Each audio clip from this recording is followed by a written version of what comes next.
Gagasi Fm News. Indlela engijabule ngayo ngokubona ukugcotshwa kweSilo ngiyaqala kanje emlandweni kona konke angilalanga nje lokwaqala isonto ke kusukela ngomsombuluko ngibaxoxela ukuthi ngiyahamba ngiyobona ukugcotshwa kweSilo ngizobe ngihamba naye inkosi yethi yesizwe konke naye namabutho.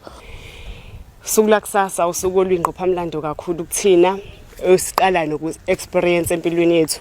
Okujabulisa kakhulu ukuthi sibonile iSilo sethu samabandla uMisuzulu kaZwelithini ufakiwe esibayeni ngomhla ka-22 August.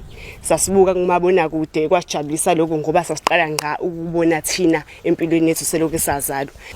Usuku lwakusasa lokubekwa kweSilo samabandla ngokusemthethweni kungijabulisa kakhulu ngoba usuku lo lekade sasilindele futhi into esiqalayo le ukuthi sibone njengoba ningibona nje ukuvunula ngiqale namhlanje ngoba kusasa sobe sivunulile imvunulo isimngomumo sijabule kakhulu ngosuku lwakusasa.